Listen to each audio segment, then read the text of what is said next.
I never yelled. I never cried in front of him. I never sent a single angry message. For 6 months after what he did, I was completely silent. And that silence, that patient, deliberate, calculated silence, was the most powerful weapon I have ever used in my life. Most people think revenge means explosions, screaming matches, public scenes, dramatic confrontations. They are wrong. The most devastating revenge I have ever witnessed was my own, and nobody saw it coming, including him. My name is Ryan. I am 32 years old. I live in Seattle, Washington. I spent 4 years building a marketing consultancy from nothing. Just me, a laptop, and cold emails. By year 3, I had 12 clients, a small office, 2 employees, and a reputation earned 1 result at a time. Then I met Derek. He came to me as a potential client. Charming, well-connected, confident. He ran a mid-sized events company, referred by someone whose opinion I respected. We met for coffee, then lunch, then dinner. Within 2 months, he felt like a partner. Someone who understood the business, saw what I was building, and wanted to be part of it. He proposed a formal partnership, 50-50. His connections and capital, my expertise and client base. I said yes. I trusted him completely. That was my mistake. The signs were subtle at first. Derek joined my client calls, just to listen, he said. Then he started emailing my clients directly. Small things, checking in, sharing articles, being helpful. I thought he was being proactive. He was being strategic. 6 months in, 2 long-standing clients seemed distant. Shorter replies, delayed responses. One canceled a review. I asked Derek if he heard anything. He said, "No, everything seems fine to me." He was lying. The truth came out on a Thursday afternoon. One client, Patricia, who I worked with for 3 years, called me directly. Not an email, a phone call. She said that Derek had been contacting my clients privately for weeks, telling them I was planning to dissolve the partnership and move in a different direction, that if they wanted continuity of service, they should work directly with him going forward. He was poaching my own clients, using access I had given him, using relationships I had spent 4 years building, using trust I had handed to him freely. I thanked Patricia. I hung up the phone, and I sat in complete silence for a very long time. Here is what I did not do. I did not call Derek and confront him. I did not warn my other clients immediately in a panic. I did not post anything online. I did not tell anyone in my industry what had happened. I did nothing. For 1 full week, I did absolutely nothing.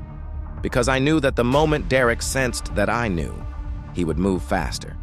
He would lock in whatever clients he could before I had a chance to respond. He would control the narrative. So I let him believe everything was fine. I smiled in our next meeting. I talked about growth plans. I asked about his weekend.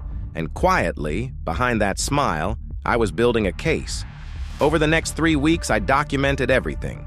Every email Derek had sent to my clients. Patricia forwarded me the entire thread. 2 other clients did the same once I reached out privately. I had my lawyer review our partnership agreement. There was a very clear non-solicitation clause.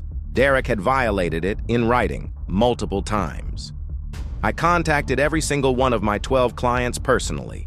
Not frantically, not dramatically. A calm, professional phone call. I explained the situation honestly. I told them exactly what had happened. I let the emails speak for themselves. 10 out of 12 clients stayed with me. The other 2 had already signed new agreements with Derek. I wished them well. Then I filed a formal legal claim against Derek for breach of contract and violation of the non-solicitation agreement. I did not announce this publicly. I did not tell anyone in our industry. I simply filed the paperwork and waited. The case was settled out of court 4 months later. I cannot share the specific details of the settlement. What I can tell you is that it was very much in my favor. What I can also tell you is that word travels in small industries. I never said a single negative word about Derek publicly. Not one. I never posted about it. I never brought it up at industry events. I never told the story at dinner parties. But Patricia told someone. That someone told someone else. And the story of what Derek had done spread. Within 8 months of the settlement, Derek's events company had lost 4 major vendor partnerships. 2 industry organizations quietly removed him from their advisory boards. His name stopped appearing on speaker lists. I watched all of this happen from a distance, in silence. Here is what 6 months of silence taught me. Anger is loud, and loud things are easy to dismiss. But patience is invisible, and invisible things are impossible to defend against. When you react immediately, you give the other person something to respond to.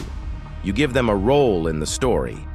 When you say nothing, when you simply collect, document, and wait, they have nothing to push against. They think they have won. They relax. They get comfortable.